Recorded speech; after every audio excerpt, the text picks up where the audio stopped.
My name is Bobby, and I work with small businesses in the government marketplace. You're listening to FedBiz'5. Get informed, get connected, and get results on everything government contracting. We are back with another episode of FedBiz'5. Bobby Testa here, and as always, ready to offer you some knowledge in the government contracting arena. Now, today we are going to discuss how to interpret what the government is telling prospective vendors like yourself by the contract opportunity type listed on a SAM.gov contract opportunity. Once again, we have our senior government contracting specialist, Frank Krebs, back with us to provide insight on the variety of contract opportunity types utilized by the federal government. Good to see you again, Frank. Yeah, hey, Bobby. It's wonderful to be back with you and our listeners. And how do you like your new marketing position? I love the TikTok videos, by the way, that you're generating. Funny yet very insightful. Yeah, I love those videos. It gives me the opportunity to combine my knowledge of government contracting with my creative abilities. So most of the stuff you see out there in the industry, it's bland and boring. So I like to put a little fun spin on things, you know? That's it. That's the way to do it. All right, so let's jump into it. Our clients and a lot of small business owners have been asking, how many types of contract opportunities are there in SAM? Everyone knows about solicitations, but when you search in SAM, there are more options. That's right, Bobby. You've highlighted the most important one, however. But let me begin by saying that there are 7 separate pre-award notice types that can be posted by the government. One, however, is rarely used and applies only to certain DoD type contracts. That notice type is intent to bundle requirements. For purposes of this podcast, we're going to skip that type today and focus on the other 6. Now then, there are 2 that are strictly notices. One is an award notice, and the other is a special notice. So first, the award notice. As its title implies, it's a notice published to announce that the government has made a contract award. Federal agencies may choose to upload into SAM a notice that informs the public of the award of a solicited contract. Typically, this notice will have the date that the contract was executed, the total award amount, and the name and address of the successful bidder. This notice is strictly for information only, and there's nothing required that you would have to do with it. Now, the second notice type, that's a special notice, and this is used by government agencies typically to announce events. An event might be a convention, it might be a meeting or a business fair. It might be just the government providing some long-range procurement estimates, or it also could be announcing the dates, times, locations of a pre-bid or pre-proposal conference for an upcoming large contract opportunity. Now, don't ignore special notices. Read them and react accordingly, as they can provide important information that will assist your firm in the future, as well as provide network opportunities that you will want to explore. So these notices should not be ignored, but also they do not directly provide a bidding opportunity for businesses. Got it. Can you explain what a sources sought is? We see these all the time when reviewing potential opportunities in SAM, and I am sure some of our listeners are confused as to what these are and how they are used by the government. Hey, that's a great question, Bobby. Sources sought, other than being difficult to say, is an announcement that is simply a synopsis of a contract opportunity that the government intends to award.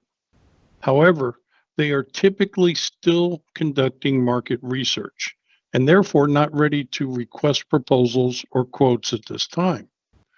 It's during this phase of government contracting where the contracting officer determines if there are companies that can provide the services or products that the government requires. Remember, government contracting starts with a need, and the contracting officer is tasked with determining who the companies are that can address these needs. Are there any, or many potential vendors that are part of a social economic category of businesses, such as veteran-owned, women-owned, hubs-owned, minority-owned, or just small businesses. And finally, what contracting mechanism will be utilized to obtain vendor or vendors? So by completing their market research, they are prepared to initiate the procurement phase. They will have determined if they are going to have to generate a request for proposals, RFP, or a request for quotes, RFQ. Can they sole source the acquisition? Can they utilize simplified acquisition approach?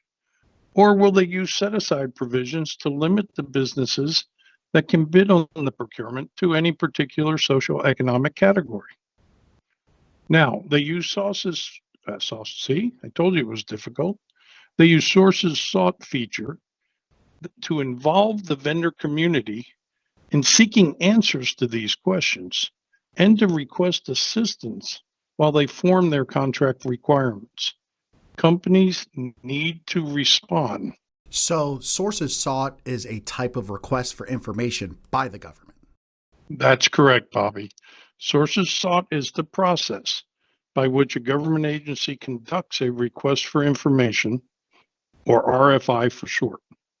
An RFI is a vital part of the contracting officer's market research process, and it's where the government seeks answers to questions that they still have related to this upcoming procurement.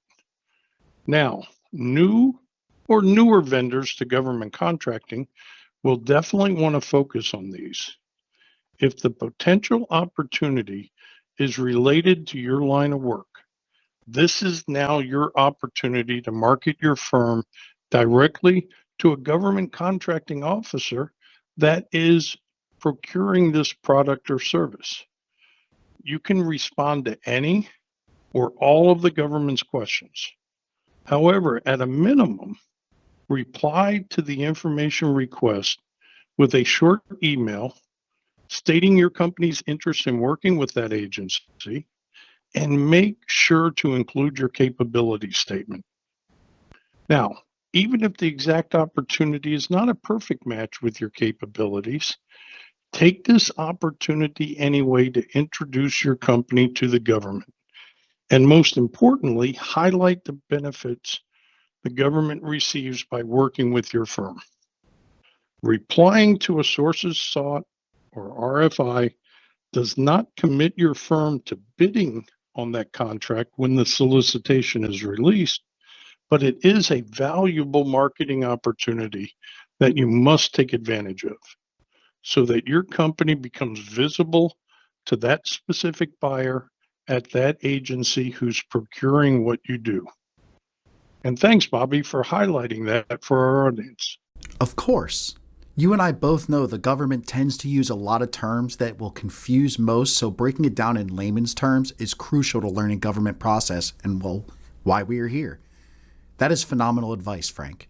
All right, so we have covered special notices, award notices, intent to bundle requirements, and sources sought. Well, that leaves us with 3 contract types left. Want to break that down for us?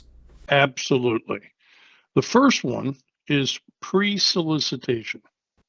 And again, as the name suggests, the solicitation has not yet been announced. Pre-solicitation notices are not always used, but they are designed to make vendors aware that a solicitation is forthcoming. Often, the government agencies will post an interested vendors list, which helps the government in determining if there are qualified vendors who can perform the scope of work they are requesting. The contracting officer uses this list to gather information on the interested vendors, which helps to expedite the overall contract process. It might also assist in determining if the government can set aside the procurement for small businesses. So read these carefully, as you can gain valuable information on the upcoming procurement, specific performance requirements that the procurement will be offering, and by adding your company's information to the interested vendors list if posted, will assist in making your firm visible again to that contracting office and potentially steering the procurement in your direction. Exactly. Great advice about making your company visible, actually. For our listeners, we just discussed ways to make your company visible to the government in our previous podcast. So if you haven't listened to it, do yourself a favor, download it next. Now, we have 2 types left, Frank. What is next? All right. I saved the most important types for last. These 2 are very similar, so we'll discuss them together. These final 2 types are solicitation and combined synopsis/solicitation. Now, you'll notice both use the word solicitation, which tells the public that the government is soliciting bids or quotes. The only real difference or distinction, if you will, between these 2 is that the combined synopsis generally has more detailed requirements and typically requires a more detailed bid response. Both, however, are open for bidding and pricing, but may have certain social economic restrictions. These contract types will generate a request for proposal, request for quote, or an invitation to bid. And the government will include specifications for the product or services requested, along with a due date for proposals. They may also include a site visit or pre-proposal conference, which can either be mandatory or not mandatory. So when you review either of these contract types, be sure to read every page and every attachment thoroughly. This is important. It's important so as to ensure that you do not waste precious resources and time on a procurement that you either do not qualify for due to requirements set forth by the government or cannot provide due to specifications that are outside your area of expertise. Also, pay close attention to the bidding instructions. The government will include a section in all of these solicitations that is typically titled Instructions to Offers. This section details everything the government is expecting from a proposal that you will be submitting. Now, you must follow this information exactly or risk that your proposal is excluded from the evaluation process. It's also recommended that you review the section that describes their evaluation process. The evaluation process section explains the process that they will be following when evaluating the proposals received, and it provides useful insight into the areas you must focus on when responding. Outstanding stuff, Frank. As always, you provide our audience with some incredible information. It was great having you back on FedBiz'5. Oh, you're welcome, Bobby. And hey, it's always great to be with you.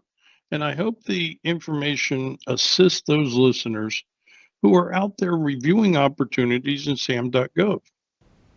Remember, each of these contract types play a specific role within government contracting. But the key is to make sure that you use each of these to your advantage. Thank you for listening to the FedBiz'5, where you get informed, get connected, and get results on everything government contracting.